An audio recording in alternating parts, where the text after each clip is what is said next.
Hey guys, welcome to the Liberal Hive Mind, a channel solely focused on exposing the abundant hypocrisy of the left. Now, I briefly covered this in the previous video that I recorded. Fox News clown Geraldo Rivera, the biggest clown at Fox News since one William left, posted Liz Cheney for POTUS on his Twitter feed a couple hours before I'm recording this video. And this has me thinking, are people unironically this ignorant or this corrupt or this incompetent? Are people seriously looking at Liz Cheney and thinking, wow, she's a real hero for democracy?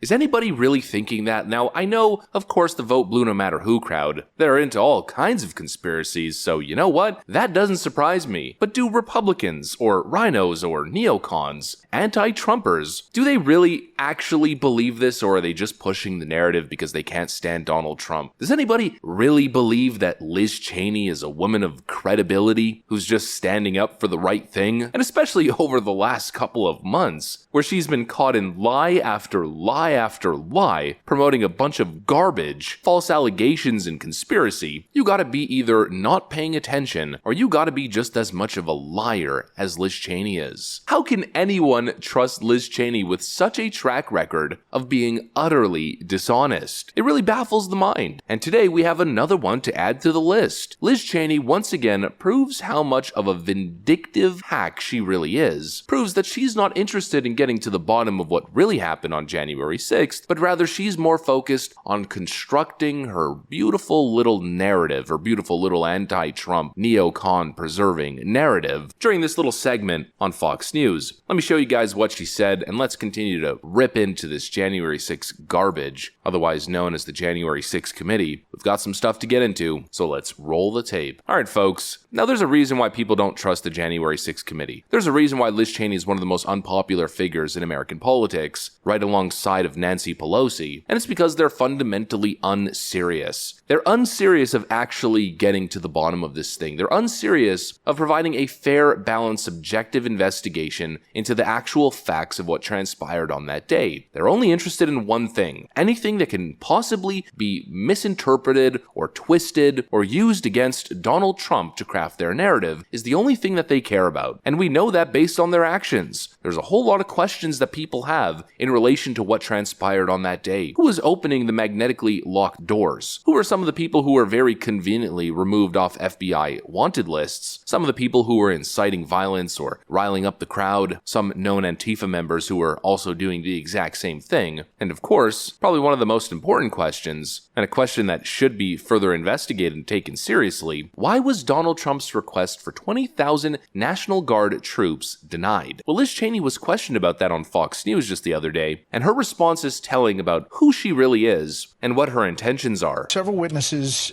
who say they met with President Trump on January 4th, and he offered some 20,000 National Guardsmen to protect the Capitol building on January 6th, but the offer was rejected. Is that true? Do you know that to be true?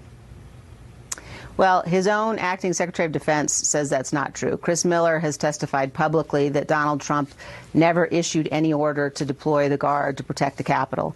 And so I would point people to his own Secretary of Defense's public testimony. That right there tells me all that I need to know. Liz Cheney is refusing to acknowledge testimony or evidence that doesn't fit her narrative. She has one individual who claims, well, that was never said, and so for her, well, that pretty much finishes it. And we saw the same thing with Cassidy Hutchinson. Liz Cheney's still promoting Cassidy Hutchinson as an evidence provider, as a legitimate, credible source, completely disregarding the fact that the individuals that Cassidy Hutchinson involved in her testimony have pretty much all denied her claims. They have publicly called her a liar, yet Liz Cheney clings on to Mrs. Cassidy Hutchinson and her testimony, her absolutely out of this world, unbelievable, ridiculous, outrageous testimony, and chooses to completely omit and disregard the Secret Service agents who claim that none of it ever happened. That shows you exactly how dishonest this person is. And this is the exact same thing here with this 20,000 National Guard troop request from Donald Trump. Because we have multiple Trump officials on the record confirming that Donald Trump in fact did request 20,000 National Guard troops. 4 of you that I've had an opportunity to interview now confirm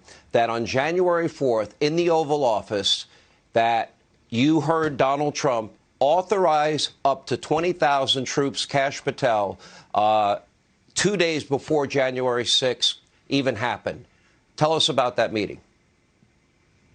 Yeah, it's not one of those, thanks again, Sean, like Chris said, for having us, especially on D-Day, to talk about this serious matter. It's not one of those meetings you forget. The Secretary of Defense, Chris Miller, the Chairman of the Joint Chiefs of Staff, Mark Milley, the Chief of Staff to the President of the United States of America, Mark Meadows, and the President of the United States himself in the Oval Office talking about some of the most serious national security threats we were facing. And then we pivoted to setting up for January 6th, and Mr. Trump unequivocally authorized up to 20,000 National Guardsmen and women for us to utilize should the second part of the law, the requests, come in. But those requests never did, as you highlighted. Let me be very clear. Both of you said this under oath, under the threat of a penalty of perjury to the committee? Oh, absolutely, Sean. And to be clear, Kash brought it up best. The meeting was one of the serious kind of heavy meetings I've been in, and it was about a foreign threat that was directed towards the United States, which obviously we can't talk to for fear of ended up in jail.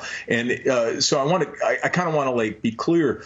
The president, as we're leaving, it says, hey, one more thing, and we all sat back down and we discussed what was going on January 6th. I don't want to, because I think that's important to bring up so that the opposition doesn't get this idea that this was the purpose of the meeting. The president was doing exactly what I expect the commander-in-chief to do, any commander-in-chief to do. He was looking at the broad threats against the United States, and he brought this up as on his own. We did not bring it up. But Liz Cheney wants to pretend, of course, as if that doesn't exist, and that one person's testimony that seems to be the outlier is the only credible source. This is exactly why Liz Cheney and her January 6th Shem witch hunt is in fact not a credible source. Not credible whatsoever. In what kind of legal process is evidence selectively edited or selectively chosen? In what kind of legal process does the defendant not get to defend himself? In what kind of balanced legal process are there only 2 Republicans sitting on the panel, and 2 of those Republicans happen to be rhinos, neocons, anti-Trump never-Trumpers who absolutely hate the man and are publicly dead set on stopping him from being able to run for office ever again as they try to reclaim the party. Geraldo Rivera and a couple other clowns claim that Liz Cheney is a hero. No, Liz Cheney is a corrupt liar who's pushing poison in the American cultural political sphere, pushing conspiracy and phony narratives and lies because she just can't get over the fact that the Republican Party has evolved away from the Bush-Cheney days, away from the warmongering neocons of old, and so she'd rather burn the place down instead of accept the new reality of the GOP. She'd rather continue to push hyper-divisive politics, feed into the destructive Democrat narratives that's tearing the very thin social fabric of America apart, because like most politicians, she's inherently selfish. I mean, there is nothing credible about this January 6th committee, and of course the timing of it is the most telling. There's a reason why all of a sudden it started this summer. I wonder what's that really big major event that's happening in a couple months. What is that again? Oh yeah, the 2022 midterms. And all of a sudden, the January 6th committee chooses its primetime hearings 3 or 4 months out from early election days. Coincidence? I think not. And now all of a sudden, Adam Schiff claims January 6th committee will be presenting new evidence this fall linking Trump officials to Proud Boys just in time for the midterms. And the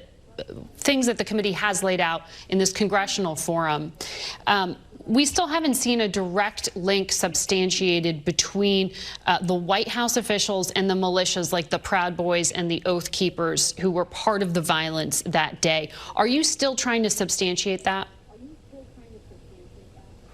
That remains an ongoing part of our investigation. We've certainly shown some links between the president, key advisors like Roger Stone and Mike Flynn, and elements of these white nationalist groups. But that component of our investigation continues, and as is the case more broadly, witnesses continue to come forward. We'll be presenting new information in the fall. Yeah, of course. Probably another bogus, coerced testimony. No actual facts. But what a coincidence that this fall, right before the midterms, there's going to be some evidence dropping connecting Donald Trump to the Proud Boys and the Oath Keepers. Give me a break. There is nothing credible about any of the allegations, any of the testimony. This whole thing is a joke, and probably the biggest joke at the end of all of this is Liz Cheney, quickly followed by Adam Schiff and Adam Kinzinger, the whole group of these corrupt Nancy Pelosi puppets. And we'll just end the video with this.